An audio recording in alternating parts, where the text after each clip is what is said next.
Dear Bombay, what have you done to me? First, you never let me in, and when you did, you didn't let me go. It didn't take time, but slowly, Marathi started sounding like Hindi. Pav started feeling like real food. The local felt easy like the metro. Chembur slowly became synonymous with home, and the ocean with comfort. You held me like a child, once so dear but stern like a mother. You taught me to be free, to love myself, and to be my own person. How will I ever thank you? Rickshaws, M indicator, and Rail 1 took over. Dada and Tai replaced Didi and Bhaiya. Signal replaced Batti, and kindness without words became the norm. I saw a woman get trampled by a crowd in the local and then get saved by the same people. This city may make you wait, but it'll never forget you, never ignore you. Here, everyone is the main character of their own story, like the Thai wearing the most floral nightie and sitting at Santa Cruz Metro, or the little boy who took a rickshaw home on his own at 11 p.m. You make everyone feel safe enough just to be. Safety for a girl is a foreign concept, but whether it's 4 a.m. or 2 p.m., I have never felt unsafe. I've always felt protected, not only by the people around me, but also you, the city that never sleeps. I wouldn't realize what time I was returning home, what time I was leaving. I never had to check or worry. I know you got me. Your people. God, your people. So much love to give. They have no time, they have no F's to give, but they'll still stop. They'll still stop and help you. Running at Kurla to catch the next train, if you ask them a question, they'll grab your hand and guide you to the right train, but never let you get lost. Never let you be alone and scared. Everyone here wants to work. Everyone knows they need to. Putting their head down and getting to business whenever needed. Some song said it right. Every man here spends his entire lifetime trying to move from the slow track to the fast. But in that hustle also, you find peace. At the busiest train stations also, you'll always feel a sense of stillness in your heart. And that's what keeps you afloat here. It's not easy to live here. It's not easy to be accepted by you. And not all is sunshine and roses. Yes, the city has its problems, but even in those problems, it flows through. Gives you the hardest time, but then rescues you from that too. The city will always send someone in the form of an angel to rescue you. Dead thirsty on the way back from Kalyan, my rickshaw dada stopped to buy some water for himself. He asked if I wanted some, and I told him I didn't have any cash or change on my hand. And he bought me a bottle and said, "Drink, it's just water." I got lost near a train station. Tired, hopeless, and nearly on the verge of tears, I wandered further into the populated colony when someone called out to me while I was at literal crossroads. He asked in the sweetest tone, "Kahan jana hai bacche?" I turned back and said ghar, but he pointed me to the nearest rickshaw stand. While I was ready to go left, he pointed me towards the right so I could find my way back. But that's the beauty of this city. At all points, I have been rescued. The people here practice integrity like no other, informing me that they don't have petrol before an Uber ride starts, so I can cancel if I don't want to stop. Ending up at the wrong station and making 100 mistakes while traveling, I have always found where I needed to be. Somehow, I like to believe it's because of the people. Bombay accepted me and gave me more than I could ever ask for. I saw stories of people through their eyes, their hunger to get somewhere, their compassion towards their fellow passengers, in the train and in life. It's inspiring. Seeing Fort fill up in the evening after 6, seeing Marine Drive be packed with people at 5, and seeing the longest lines outside any new restaurant, because support here matters. That's the kind of city this is. Hundreds of thousands of people, all with the same hopes, the hope to make it, to make something of themselves. The city of dreams. Here, everyone is the main character of their story. Bombay, you have reminded me that everything is temporary. When one train goes, another comes, and that kindness is what carries it. I'll never forget my taxi bhaiya stopping at a speed breaker because he saw I was trying to drink water, asking me if he could go now so I don't get hurt. I'll never forget watching my first sunset alone at Marine Drive, taking myself on my first solo date, and learning to finally be alone. I'll never forget the love strangers have shown me. I'll never forget the rickshaw dadas letting 5-10 rupees go if I don't have them. I'll never forget what the city gave me and what it made me. You brought me in touch with not only myself, but also some incredible people. Not only did I find some new ones, I rekindled with some old ones.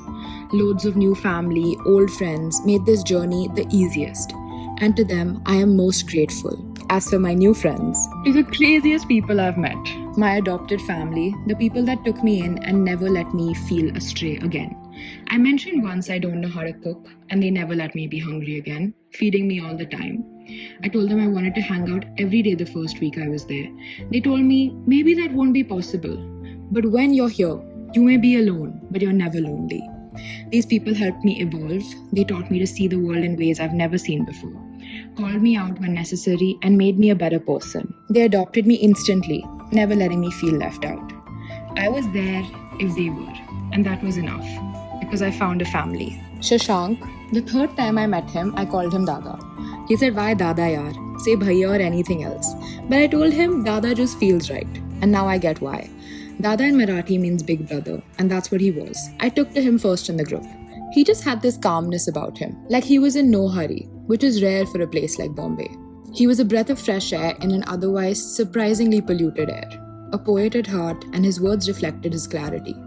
I could ask him anything. He would flash the sweetest smile in answer. He never made it seem like I took up too much space. He dealt with all of my questions patiently. Vanya wrote on the group once, "Shashank, khana bana hai aaj?" And the reply would always be, "Haan, aa jao." And there we would be, on our way. We watched him slowly. While we didn't value his patience here, the love that he made the most delicious food in the world with, that was valued. Dada is the reason that I believe men can cook. He's the reason that I see that there's true joy in slowing down and enjoying every moment, taking it all in with a smile. My fellow Delhiite, Chaitanya walked into the room when we were playing Uno on their apartment floor. He came in, gave me a smile, and went into the room. Didn't acknowledge me whatsoever until he was pulled out and made to say hi. That's who I'll always remember him as. He's a shy and awkward guy, I thought, until his birthday. He's actually just an innocent boy trapped in a man's body. I know the gang's laughing at me right now for calling him innocent already, but that's what he'll always be to me. I joke that if he'd be taller, there would be no one hotter than him in the group. But when you see him for the person that he is, you can't ignore him. He's like a ball of puppies, just the sweetest man. So confused, yet so laser focused. I don't know if I'd ever be friends with him if I met him in Delhi first. But I do know a man with a heart as big as his deserves the world and more. I remember I booked Dhurandhar 2 to go watch in the theatre. He hadn't seen the first one, but all I said was, "I'm going on a solo date." And the next morning, he turned up in the theatre right next to me. I was shocked. Why would you come watch a movie you haven't even seen the first part of? But he was there, and he gave me company. He gave me company and hung out with me the last time before we all went back home. So while we didn't spend a whole bunch of time together, because apparently the gym takes precedence over all else, I just know that wherever he goes, he's going to bring so much warmth and positivity to everyone. Because that's who Chaitanya is. Aman was odd. I remember one of my first intense conversations with him. He asked why my wallpaper was Shiv. I said, because I believed in him. He asked me why.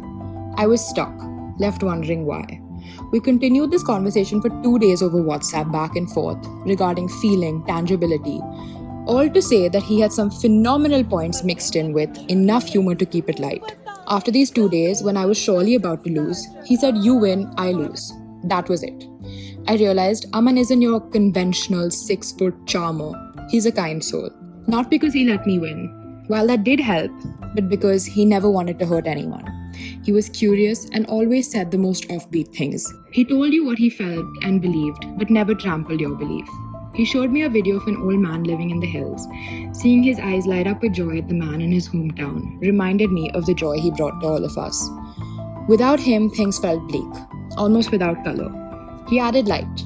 What I will always wish for him is that this Pahari boy finds his way back to the hills, finds his calling, and sees only success. Because someone as pure-hearted and giving as him only deserves that. But it's all God's plan, it's all written. Aman will open his heart to you, you just have to listen. Tata said a total of 5 words to me when we worked together in Delhi for 1 whole month. But the second I met him in Bombay, I heard him talk for 5 minutes straight. He always has the strangest question to ask at the strangest time. He'll make you laugh and cry at the same time, almost putting you in an existential crisis. He has this way about him. He's calm, he's collected, he's cool, and he's just always full of information. He carries this attitude with him, not one of I'm better than you, but one that screams I want to learn. He wants to know you and your beliefs. We agreed on a lot and didn't agree on a lot. He taught me things I never knew of, but he did it with the utmost patience and forgiveness. He never made me feel stupid or unworthy. He knows what to say and when to say it. Maybe that's why I call him my brother. I can already hear him saying, "Ew, I'm sorry." No matter how wise though, Talha was a 15-year-old boy at heart. And therefore, he and I will always have some common interests, including a particular cricketer and fantasy. I could tell him anything and there would never be any judgment. Only nods and a feeling that he's listening. But when I told him about the kind of man that I want, he said, "Nahi milega, lower your expectations." I was like, okay, but can you be nicer please? But that's Talha for you. No nonsense. Every time he answered my phone, he said, "Yes, Nitya." And who else talks to you like that other than a fed-up older brother? But okay, since he says you, I'll let it go. I never thought I'd end up with a friend like him in my life. But I'm glad I did. Because there's something about his presence that brings a calm to even the stormiest storms. And I wish for the world that he can bring this calm to the world. Because then they'd be lucky. Vanaya, the love of my life. She cringed when she heard this, I know. When I met Vanya, I thought to myself, what a bitch. We can never be friends. And there we were, sharing a tiffin together 2 weeks later, and I fell in love. She was a bitch 100%, but something made me feel like I would be okay if she was a bitch to me now. That's how our friendship started. So when she told me, "You come to Bombay, you want this now, just come, we'll figure it out," I had the utmost faith and showed up 100% just believing her. And she was right. The most excited to welcome me to the extent where I thought she'd show up to the airport with a placard. Not that she's extremely busy, but she took out an entire day to meet my mother and come house hunting with us. She was more scared for me than I was. She empathized with my mother more than I did. She was my lens to see the world.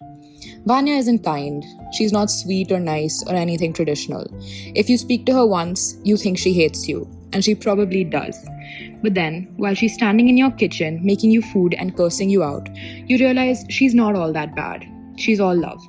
She gave me a total of 2 compliments in the 2 months I was here, and I held on to them for dear life because they were rare. She made you work for her validation, but she always showed up. When I needed her the most, she was there. Even when I didn't, she was there on my couch. I've never had a sibling, but this is what I imagine having an older sister feels like. She's bossy mean, but she'll never leave you alone. She'll fend for you and defend you with her life. She'll hit you and make you want to cry, but then become the shoulder for that. If she loves you, आपसे दिल टूट कर प्यार करेगी ये. I don't know how to describe Vanya or our relationship, but we just have this natural synchronicity, which we shouldn't because we couldn't be more different. Black cat and golden retriever, yeah, that, but it just works. We sync to perform on the most gullied Bollywood songs. We sync to understand each other's mood at the slightest facial expression, and we sync to realize it was only us. We were going to be there for each other forever now. Bombay gave me a family. Someone said the city takes from you, but I say it gives you more. These 5 people made me feel more at home than I've ever felt in a while in Delhi. With them, I always felt like I had a home to go back to. They made me laugh, question myself, they made me angry, they made me cry, especially when they left.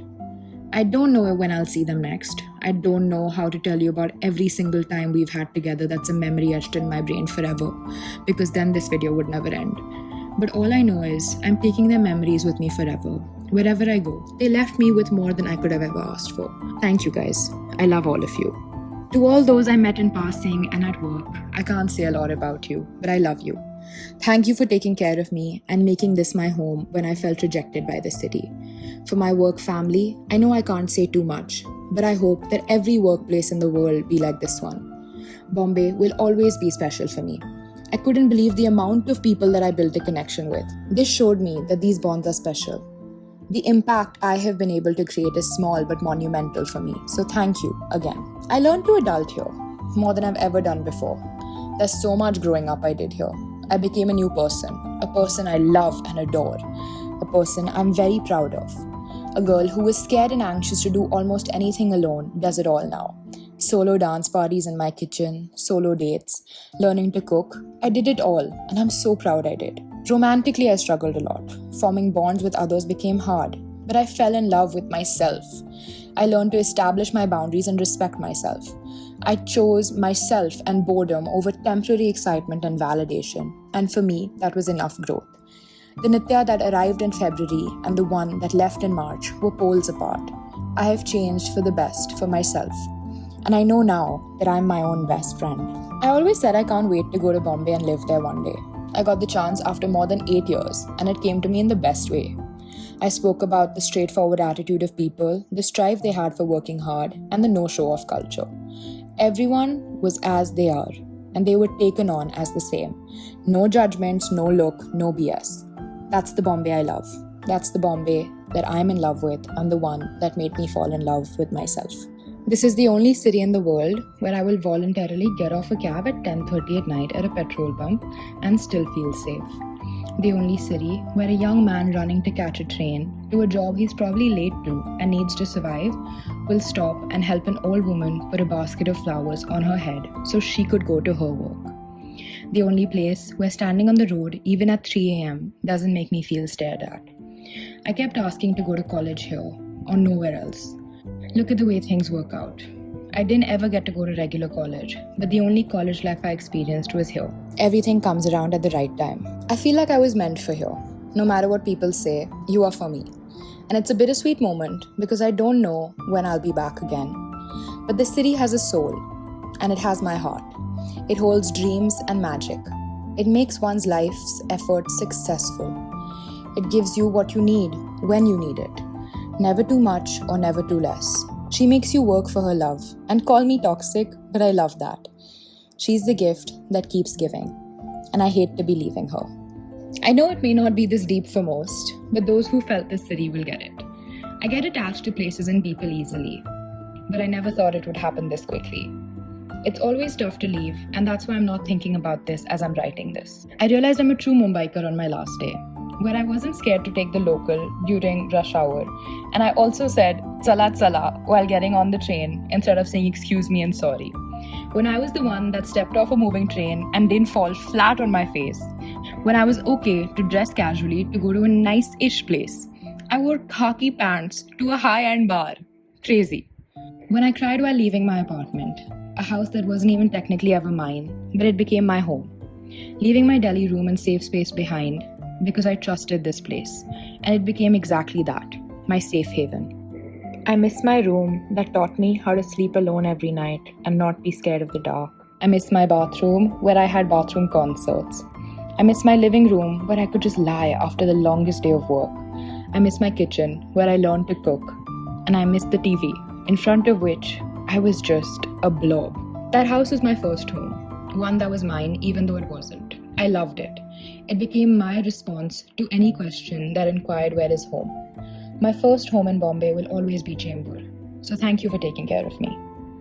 I know I haven't seen a lot of this city. I know I haven't seen the monsoon, the local rush, the bad, but I believe I would still love this city. Every place has its drawbacks, but the energy makes it a lot better. Bombay, you have spoiled me. I don't know when I'm ever going to feel disconnected to any city ever again.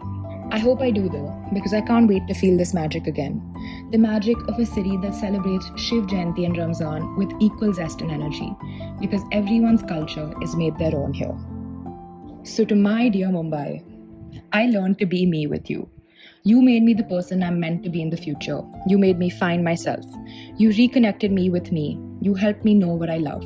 And for this, I can never repay you. So thank you, Mumbai. For everyone that told me I'm not cut out for that city, I have something to show for it now. I love you, and I can't wait to see you again.